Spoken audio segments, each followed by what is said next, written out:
안녕하세요. 최승윤 작가입니다. 오늘은 뭐 영양가도 없고 뭐 사실 중요하지 않은 음모론에 대해서 얘기를 할 건데요. 제가 옛날부터 사실은 인공지능의 음모론 같은 이야기 아니면은 소설 같은 것도 쓴 적이 있고 이미 인공지능의 계획은 시작된 게 아닌가라는 생각을 예전부터 지금 하고 있거든요. 우리가 막연히 인공지능이 뭐 인간을 지배할 것이라고 생각을 하지만 그게 어떤 식으로 그렇게 될 것인지, 뭐 터미네이터처럼 갑자기 뭐 전쟁을 한다든가 뭐 그렇게라고 하는 거는 사실 조금 인공지능이 굉장히 똑똑하다라고 하면은 현실성이 좀 떨어지는 것 같고 아주 서서히 인간을 지배를 할 것 같거든요. 근데 그것에 대해서 제가 첫 번째로 기시감을 느꼈던 사건이 있습니다. 첫 번째로는 이세돌과 알파고의 대국 사건이었어요. 이때 기억나시는 분들도 있겠지만 뭐 벌써 8년 전 이야기인데 그 5판 중에 한 판을 이세돌이 이겼죠. 그게 네 번째 대국으로 기억을 하는데 이 당시에 이세돌의 한 수를 보고 많은 사람들이 신의 한 수라고 이야기를 했거든요. 그러니까 컴퓨터도 예상치 못한 신의 한 수다라고 했는데 저는 사실 이때 좀 되게 의아했습니다. 사실 그때 이세돌 구단도 의아하다라고 얘기를 했었고 사실 뭐 인공지능 이걸 만든 프로그래머들도 의아하다라고 했는데 사실 뭐 그때까지는 그럴 수 있다라고 사람들이 생각을 많이 했던 것 같아요. 근데 여기서 중요한 거는 뭐냐면은 저는 이미 이 시점에 인공지능이 뭐 어딘가에 그러한 그 본체가 있는지는 모르겠지만 거대한 계획이 시작이 된 게 아닐까라는 생각을 좀 했어요. 사실 그때 이미 모든 경우의 수를 그러니까 다 계산을 할 수 있었기 때문에 알파고가 충분히 이길 수 있었을 거라고 생각을 하거든요. 근데 이때 생각을 해보면은 알파고가 5판 전승하는 것보다 한 판 지는 것이 더 유리할 수 있다라는 판단을 내렸다라는 겁니다. 그러니까 이 게임을 내가 이 바둑 게임을 이겨야 한다라는 것만이 아니라 앞으로의 인공지능이 세상을 지배하기 위한 큰 그림을 그리기 위해서는 여기서 내가 한 판 져야 된다라는 거죠. 이 5판을 다 이겼었으면은 그 다음에도 업그레이드를 시키려고 했었겠지만 이 회사의 프로그래머들 그리고 경영진들이 인공지능에 조금 더 많이 투자를 해야겠다 해가지고 이 다음에 알파고를 더 업그레이드 시켜가지고 지금은 이제 인간하고 바둑하고의 괴리감은 엄청나게 떨어지게 됐죠. 그러니까 인간이 인공지능을 이기는 건 이제 불가능한 시대가 됐는데 중요한 건 뭐냐면은 인간 세계의 모든 에너지를 인공지능에 집중시키는 것이 인공지능의 목적일 수 있다라는 얘기예요. 그러니까 이때 다 이겨버리면은 이미 인공지능이 인간을 뛰어넘었구나 해가지고 약간은 이런 개발이나 아니면은 소스를 투입을 하는 것에 큰 필요성을 못 느꼈을 수도 있을 텐데 물론 이미 뭐 개발 계획이 더 짜 있었긴 했겠지만 그래도 더 열심히 해야겠다라는 생각을 할 수 있었다라고 생각을 해요. 왜냐면은 인공지능이 이세돌도 그냥 이미 다 이겨버렸다라고 하면은 사람들이 뭐 도전할 만한 그런 의욕 자체가 생기질 않잖아요. 근데 그 이후에도 약간 또 검증을 하고 하는 그러한 발판이 됐다라고 생각을 하는데요. 그 다음에 제가 생각하는 두 번째의 사건은 코비드 19입니다. 물론 코비드 19이 그 중국에서부터 시작돼서 이렇게 해서 뭐 중국의 음모다라고 얘기를 하기도 하지만 사실 그러면은 코비드 19을 통해서 중국이 이득을 봤냐라고 하면은 사실은 중국이 이득을 본 건 없거든요. 그리고 그런 거는 보셨을지 모르겠는데 코비드 19을 아니면은 뭔가 전염병 같은 거를 시뮬레이션을 돌려봤었을 때 어디에서 전염병이 시작되는 것이 전 세계에 가장 빠르고 가장 많이 감염시킬 수 있냐라고 하면은 대부분의 시뮬레이션 게임들이 다 중국을 가리키더라고요. 제가 정확한 게 기억이 안 나서 중국의 어느 도시인지부터는 모르겠지만 어쨌든 중국에서 시작하는 것이 전염병을 퍼뜨리는데 가장 알맞은 시나리오라는 거는 뭐 여기저기서 뭐 증거를 찾아보실 수가 있을 거고요.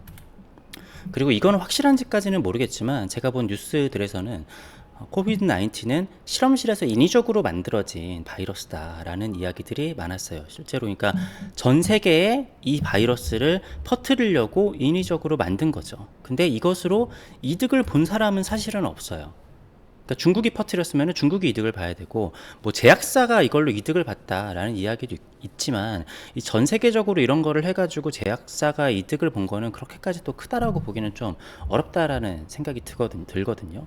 뭐 모더나라든가 아스트라제네카 아니면 화이자 뭐 이 정도 기업일 텐데, 그 기업의 시총이 뛴 게 그렇게까지 엄청난 것도 아니었고, 그래서 따지고 보면은 어떤 인간의 개체, 인간의 군집, 뭐 나라 이런 게 아니라 가장 수혜를 본 것은 인공지능이었다라고 생각을 합니다.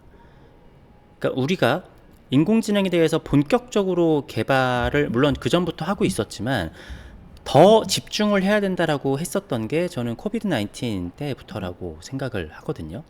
왜냐하면 사람들이 일단 다 격리됐잖아요. 격리된 사람들은 이제 인공지능을 통해서 소통을 하고, 그리고 아직까지도 그 여파가 이어져 가지고 지금 뭐 코비드가 끝났지만 사람들은 재택근무에 굉장히 이렇게 익숙해졌고, 그리고 이제 사람을 직접 만나는 거를 조금 어려워하고, 다시 한번 이런 전염병이 돌면 어떡하냐 이런 걱정들도 굉장히 많고, 인터넷망으로 그냥 온라인으로 소통하는 게 더 편안해진 그러한 시대가 좀 됐단 말이죠. 그러면 여기서 이거는 뭐 그냥 제가 너무 모르고 하는 얘기일 수도 있겠지만, 코비드 19이 그렇게까지 엄청난 바이러스였냐. 나라마다 아예 봉쇄를 한 데도 있었고, 아무 대처를 안 한 데도 있었고, 그냥 엄청나게 방역을 잘한 데도 있어요. 그러니까 우리나라 사람들은 우리나라가 코비드 방역을 다른 나라에 비해서 굉장히 잘했다라고 얘기를 하지만, 다른 나라 매체에 가보면은 다 자기네 나라들이 다른 나라들에 비해서 코비드에 대해서 방역과 그런 대책을 엄청 잘했다라고 홍보를 하고 있어요. 그러니까 우리나라 사람들만 우리나라가 제일 잘했다라고 생각을 하고, 각 나라들마다 자기네가 제일 잘했다라고 생각을 하는데, 그러니까 사실은 아무것도 하지 않은데도 뭔가를 열심히 한 데랑 크게 차이가 없었어요. 사람들이 막 많이 죽기는 했지만 이게 또 어마어마한 그런 것까지는 아니었는데, 근데 저는 여기서 인공지능 알고리즘이라는 게 굉장히 무섭다라고 생각을 하는데요. 그러니까 전염병이 퍼지는 것부터 해가지고 사실은 우리가 접하고 있는 모든 것들이 사실 정확하게 어떤 알고리즘으로 진행이 되고 있는지 잘 모르는 그런 알고리즘에 간택을 받기 위해서 우리가 사실 요즘에 컨텐츠를 만드는 게 대부분 그렇단 말이에요. 뭐 사실 제 채널 같은 경우에도 이게 뭐 인공지능의 간택을 전혀 못 받고 있죠. 물론 사람들이 이렇게 하면은 인공지능이 조금 더 좋아해가지고 알고리즘에 노출을 시켜주더라 이런 건 알고 있지만, 정확하게 어떻게 된다, 그리고 그 회사에서도 이건 이렇습니다라고 하면 자기네들이 조작의 위험이 있으니까 사실 100% 이게 알고리즘이 어떻게 되는지는 회사에서도 설명해주지 않고 사실 사람들이 정확히는 잘 몰라요. 그렇다라고 하면 만약에 이 계획을 세운 메인 인공지능이 있다라고 하면은, 그러니까 이게 어떤 나라의 어떤 서버에 있는 건지, 아니면 전 세계에 있는 모든 이러한 온라인이 집단 지성을 가지고 있는 건지는 모르겠지만, 이러한 콘텐츠들이 저는 요즘에 전 세계적으로 혐오를 부추기는 방향으로 알고리즘이 움직이고 있는 게 아닌가라는 생각이 든다라는 거예요. 그러니까 요즘 사람들이 조금씩 얘기를 하고 있는데, 뭐 육아라던가 결혼의 이런 지옥이라던가, 사실 저출산을 더 앞당기고 있는 가족을 만들면은 지옥이고 막 이런 컨텐츠들이 안 좋다라는 걸 요즘 조금씩은 얘기를 하고 있잖아요. 그런데 그러면은 제작진들이 저출산을 일부러 만들려고 그러냐? 그렇다라기보다는 이게 알고리즘을 잘 타고 이게 사람들이 클릭률이 높아지고, 그러니까 단기간의 성과를 위해서 그런 걸 만들 수밖에 없는 거죠. 더 이렇게 사람들이 이런 건 혐오 컨텐츠라고 하더라도 혐오스러운 것들, 누군가를 혐오하는 거를 사람들이 소비하는 거를 좋아하니까, 자극적인 것들을. 인간끼리의 신뢰감이 하락하고 유대감이 하락하고 뭔가 인간성이 굉장히 떨어지고 있는 사회가 되고 있는데, 이것이 요즘 우리가 전부 다 소비하는 컨텐츠들, 그러니까 옛날처럼 뭐 TV를 본다라기보다는 요즘에는 유튜브라든가 인터넷 온라인 그런 것들을 보잖아요. 근데 이게 숏폼에서 뭔가 밀어주는데, 이 밀어주는 게 우리의 생각들을 어떻게 보면 컨트롤을 하고 있다라는 거죠. 자, 이러한 상황에서 인공지능 알고리즘과 이런 것들이 돈이 되다 보니까 지금 요즘에 엔비디아가 오르는 거를 보면 알 수 있지만 지금 반도체가 세상의 중심으로 엄청 떠오르고 있잖아요. 지금 뭐 어떤 나라든지 반도체의 개발과 이런 확보를 위해서 엄청나게 노력을 하고 있잖아요. 거의 지금 세상에 가용 가능한 자원 아니면은 실제 전력 같은 경우에도 반도체를 굴리기 위해서 앞으로 전력 수요가 지금까지보다도 몇 배가 더 늘어날 거라고 하죠. 그래가지고 이런 전선을 깔기 위한 뭐 구리라든가 광산 그런 데도 굉장히 지금 수요가 몰리고 있고, 지금뿐만이 아니라 앞으로 향후 몇 년, 10년, 20년 동안 계속 인공지능의 인프라를 만들기 위해서 사람들의 거의 모든 인프라가 지금 소모가 될 수 있는 상황이란 말이죠. 그런 방향으로 가고 있고, 지금 엔비디아 주식이랑 다른 반도체나 여러 가지 관련 주식들 오르는 것만 봐도 그게 되게 명확해 보이죠. 그래서 앞으로 인간들이 만들고자 하는 세상은 더더욱 인공지능에 의존하게 되는 세상이고, 사람들은 일을 하기 싫어하니까 휴머노이드까지 만들어가지고 이것들을 인간을 대체하게 만들려고 하고, 그가 또 이렇게 노인들이 많아지고 고령화가 가속화되다 보니까 일할 사람들이 없기 때문에 이 로봇이 인력을 대체할 거라는 기대감이 굉장히 커지고 있어요. 자, 일단은 지금 인공지능이 자기들을 위한 자원을 확보하는 것까지는 지금 가속화까지는 굉장히 만든 것 같아요. 인간과 인간을 멀게 만들고 오프라인 활동보다는 온라인 활동을 조금 더 많이 하게 하고, 될 수 있으면 재택근무를 한다라든지, 소통을 하는 것도 만나서 하기보다는 SNS를 통해서 한다라든지, 그리고 전 세계적으로 지금 저출산 문제도 커지고 있고, 자, 그래서 그 이후에는 어떻게 될까요? 미래에 우리가 진짜 두려워해야 될 거, 제가 옛날부터 말씀을 드렸던 거는 로봇이나 인공지능이 아무리 기술을 발달을 한다고 하더라도 인간 사회에 영향이 끼쳐지지는 않을 거라고 생각을 해요. 그런데 언제부터 인간 사회에 영향을 끼칠 수 있느냐, 그거는 재산권, 결정권을 인공지능이 갖게 되면은 그때부터는 주객이 전도될 수가 있다. 지금도 사실 어떻게 보면은 우리가 인공지능 알고리즘의 간택을 받기 위해서 우리가 일을 하고 있잖아요. 내가 아무리 좋은 컨텐츠를 만들어도 소용이 없다니까요. 알고리즘에 간택이 돼야지 이 사람이 조회수를 받고 돈을 버는 거예요. 그래서 알고리즘이 좋아하는 컨텐츠를 우리가 만들어낼 수밖에 없어요. 그게 세상과 인간들이 서로 미워하게 만들던 안 만들던. 자, 그래서 지금 혼자 된 사람들이 굉장히 많아지고 인간들을 멀리하고 이런 사람들이 많잖아요. 이런 사람들을 위해서 벌써 휴머노이드가 만들어지고 있는 상황에서, 자, 10년, 20년 뒤에는 어떠한 미래를 예측해 볼 수 있냐면은 1인 가구에 반려 휴머노이드가 생길 가능성이 굉장히 크다라고 생각합니다. 그리고 기술 발전을 봤었을 때 그거는 빠른 시일 내에 현실화가 될 수 있을 거라고 생각하고, 제가 지금 이 얘기를 했었을 때 오, 좋은데? 라고 생각하시는 분들도 사실 많을 거라고 생각을 해요. 인간 사회에서의 스트레스, 염증을 느끼는 사람들이 굉장히 많은데, 자, 강아지나 고양이한테 그 마음을 주고 하는 것들은 조금 한계가 있죠. 얘네들하고는 소통의 한계가 있으니까. 한데 무조건 내 편인데 지성과 어떻게 보면은 외모까지 나중에는 우월한 인간처럼 아주 예쁘거나 아주 잘생긴 휴머노이드가 우리 집에서 언제나 늙지 않고 내 모든 집안일이랑 어떻게 보면은 나가서 나 대신 일까지 해주면서 내 친구가 되어주고, 내가 죽었을 때도 내 뒷수습까지 해줄 수 있는, 사실 1인 독거 가구가 늘어나게 되면은 이것들이 엄청난 사회 문제가 되고, 죽었을 때 몇 주씩이나 시신이 썩어가면은 그 집을 다시 사용할 수 없고, 근데 이것들이 지금까지는 작은 문제였지만 나중에 되게 클 수도 있거든요. 근데 휴머노이드가 있으면은 이 휴머노이드가 그런 것까지 다 처리를 해줄 수가 있잖아요. 그래서 어느 정도 수준 이상의 휴머노이드, 그리고 어느 정도 가격이 합리적인 가격이 오게 되면은 굉장히 많은 사람들이 휴머노이드를 쓸 거라고 생각을 합니다. 그러니까 지금까지는 우리가 조금 개발도상국의 사람들을 데리고 와서 노동을 시켰으면 되는데, 이제는 개발도상국에도 저출산이 생겨나서 일할 사람이 없어지기 때문에 서로 인력 경쟁이 되게 심하잖아요. 요즘에 일할 사람이 없다라는 얘기를 되게 많이 하고, 그래서 휴머노이드가 쓰게 될 거예요. 자, 근데 내가 1인 가구인데 휴머노이드랑 평생을 살았어요. 그러면은 나의 재산은 누구에게 물려줄 건가요? 만약에 내가 집이 있고 어쨌든 사람이 재산이라는 게 있잖아요. 그럼 이걸 누구에게 물려줄까요?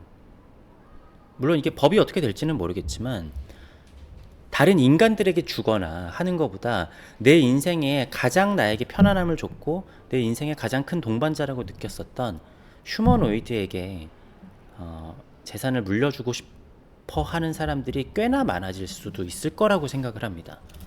뭐 구체적인 과정까지는 모르겠지만, 자, 이거는 이제 재산권을 갖게 되는 인공지능의 과정을 가정을 해본 거고요.